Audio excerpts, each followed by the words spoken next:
Hey guys, welcome to part 2 of electron configurations.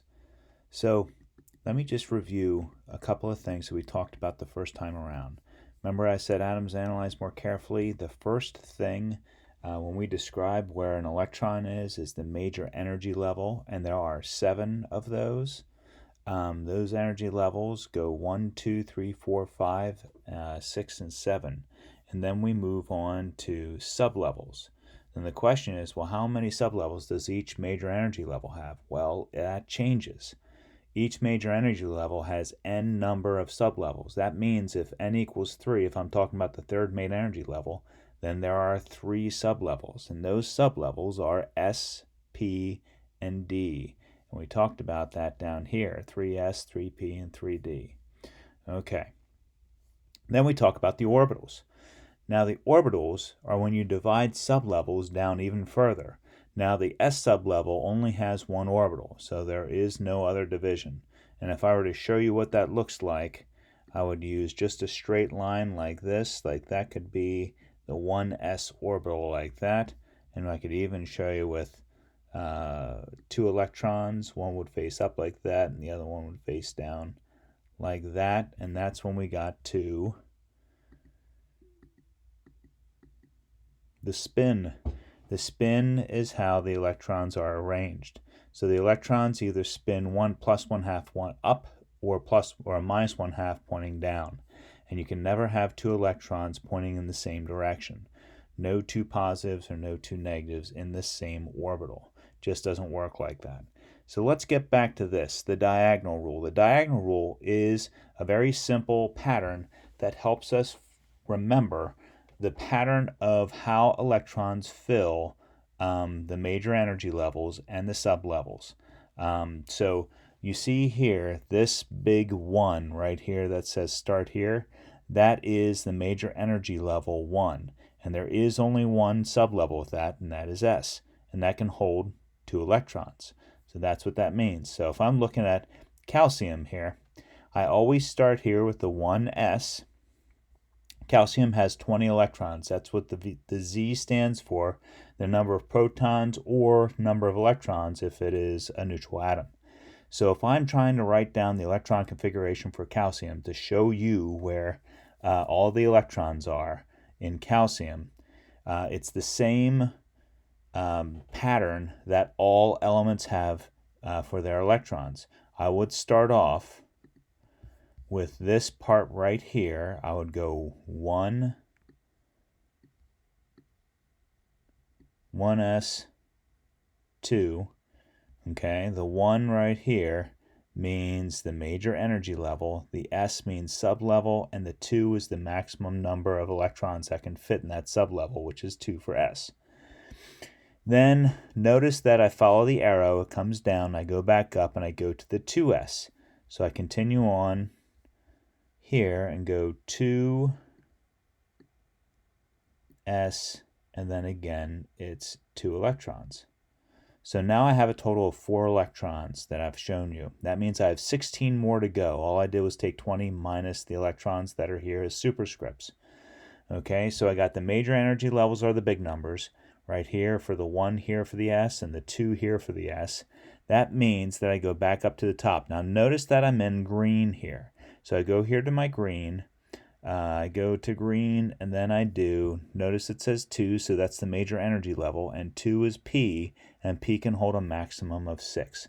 So I write 2, P, 6, like that. Notice I have 2, 4, and then 10 total here. So I'm halfway there to 20, so I have 10 more electrons. So what comes after 2P?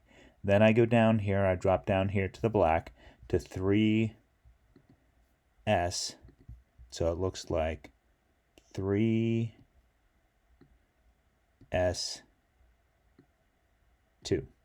like that.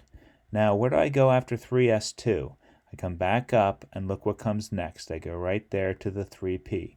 Do you see how the arrows work? Every time I write down 3p and then 6, I go on to the next one.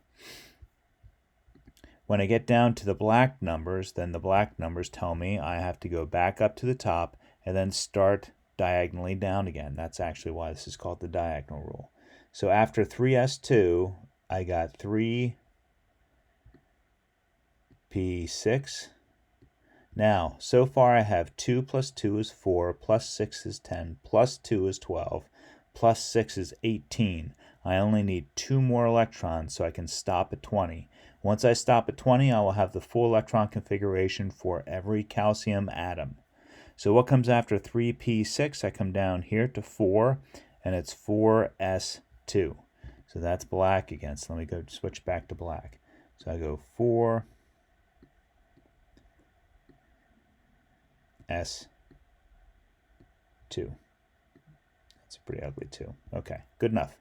And then we count them all up, and then that's my 20 electrons. So the first 2 electrons fit in the 1s, the next 2 electrons fit in the 2s. The next 6 fit in the 2p, and then next 2 fit in the 3s, the next 6 fit in the 3p, the next 2 fit in the 4s. And that's how you write the electron configuration for calcium. So let me do one more example like this, and then I'm going to explain some things and then have you guys work on the 1 through 20 electron configuration sheet. And I'm going to give you some examples to show you what to do with that. So let's do one more. This is arsenic. Arsenic is number 33 on the periodic table, which means it has 33 protons and 33 electrons. So I start off exactly the same place I did for calcium. I go 1s2. That takes me to here. Come back up and go to here. That's 2s2. 2s2. Now I come back up and I go to the green. The green tells me it is 2p6. And then 2p6 comes down here to 3s2. 3s2, and then I come back up and go to 3p6, 3p6, I go to 4s2,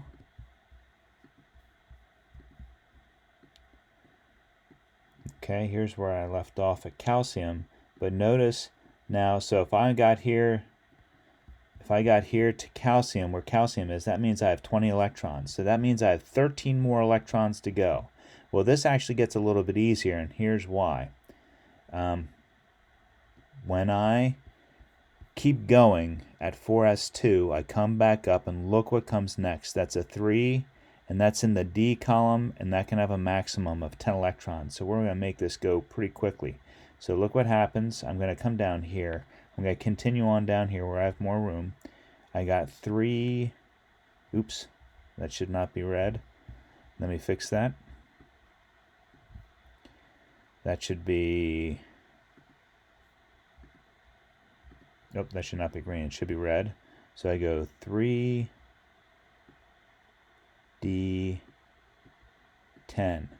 Now, if I have 20 here, this gives me 30 electrons, so I'm almost done. After 3D, I go to 4. Now look what happens. This is actually kind of interesting, because notice that the number of electrons I have is 30, not a nice even number like 20, where I stopped by maxing out the 4s2. Notice that if I continue on here, I have a green 4p, but notice that I don't need all 6 of the p electrons here. I only need 3 of them. So you can always stop short, so that when you add up these electrons that are superscripts, you get the 33. And here's what I mean by that. 2 plus 2 is 4, plus 6 is 10, plus 2 is 12, plus another 6 is 18, plus 2 is 20. And then plus 10 is 30, and then plus 3 is 33, which is the number that we're looking for. So that's it. That's the electron configuration for arsenic. All right, let's keep moving here. Notice that for this paper here, or this worksheet that you see attached to the assignment, I'm going to ask you to do just the long right here, the long electron configuration. So let me show you what that looks like here. So just to make it easy on myself, I'm going to use black to do this. Notice that hydrogen only has one electron. That means that one electron always starts in the 1s, and we always start with 1s1, because there is only one electron. So that means there's another space for another electron. So here's where the other electron comes in. Helium is 1s2. So I put both electrons in the 1s sublevel, and that's where they fit. Now notice that lithium has 3. Lithium has a 1s2 just like helium, but it also has a 2s, and there's only one electron because they have this number here, the 2, and this number, the 1, have to add up to 3, which is what we do when we add 2 plus 1 equals 3. Now beryllium is 4. I didn't continue on with the Z's, but it just goes 4, 5, 6, 7, and so on, all the way down to 20 is what your paper has. So this would be, again, 1s2, and now 2s2. And 2 plus 2 is 4, which is what beryllium has. So here, notice that it just keeps getting longer. We keep adding on. So that's 1s2, 2s2, and then what do we have? Like, I'm just going to switch back here just for a second. After 2s2 here, I go back up and I go to what? 2p6. But we don't need 6. I'll even change the color for you here so you know what I'm talking about. We don't need 6, though, for boron. We just need 1 more, which means 2p1, like that. I'm going to show you one more example here, and then you're going to get to see how this whole thing works. It should be a little bit more obvious. Oops, I did that in black. Doesn't really matter, but try to be consistent. So let's do that in black. I go 1s2. There's our 1s2. Here's our 2s2. And then I'm just going to keep going in black here. And that is 2p. And then I just add 1 more here. So do I stop at 2p2? Like for nitrogen, what would that look like? It would look like 1s2, 2s2, 2p, 3. Remember, p's can go up to 6. So I just keep going. I just keep adding them on until I get to 6. And then after 2p6, where do I go next? After 2p6, then I go to 3s2, and then I jump back up to 3p, just like I did for these that you saw over here. Okay, so I'm going to ask you to finish my pattern, continue all the way down to calcium, which is number 20. So you go from oxygen, which is number 8, all the way down to calcium, number 20. And when you do that, then you can submit that to an assignment that's on Schoology right after this one. This is the part 2 of the electron configuration. Now let's keep going. So electron configuration. So what do you do here? Exactly the same thing. Nothing has changed. Okay, germanium is Z equals, let me see if I can find it. It's number 32. Okay, so that means 32 electrons is what we're looking for. That means I'm going to go through exactly the same thing all over again. 1s2. 2s2. You guys can fast forward this if you want to. If you know what you're doing. 2p6. It's always the same pattern. 3s2.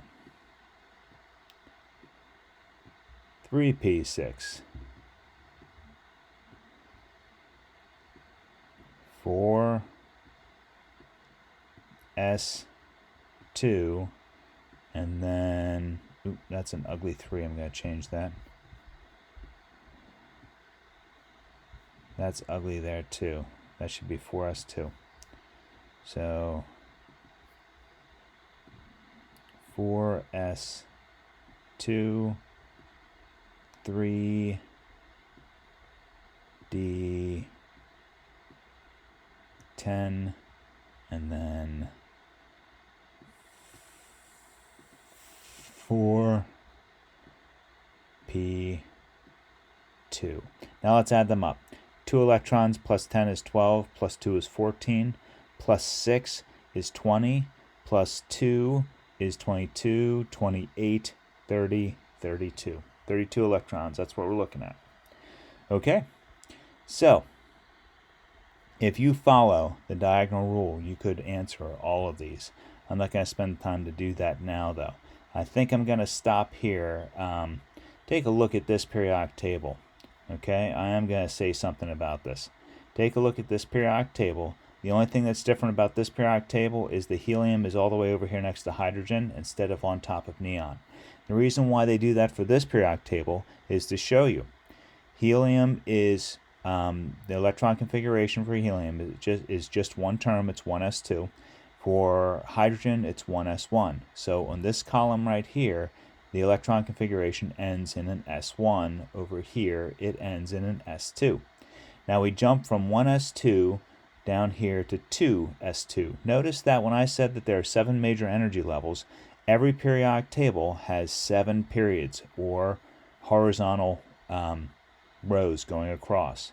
Notice that these two here, 58 and 90, should fit right in after 57 and 89 right here. So they should all fit right in there. So if we're looking for something like maybe calcium right here at 20, I would start off at 1s2 here, and then I would go to 2s2, and then I go straight across. This right here is 2p6. I keep going because now I'm at 10 electrons. Over here I got 3s2. I'm at 12 electrons. Over here is 3p6. I'm at 18 electrons. And then I jump down here to 4s2, and I'm at 20 electrons for calcium. Okay, so this is the diagonal rule, except now the diagonal rule has been written over top the periodic table.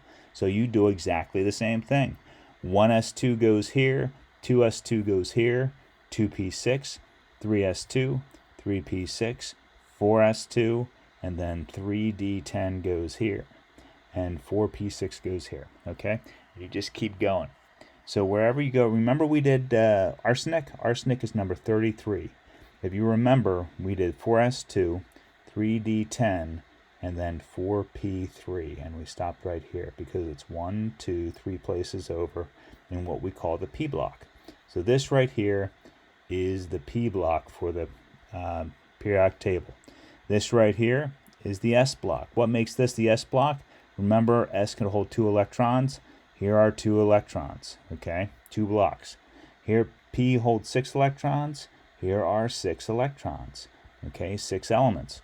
This is the d block. D block right there. 1, 2, 3, 4, 5, 6, 7, 8, 9, 10. 10 electrons.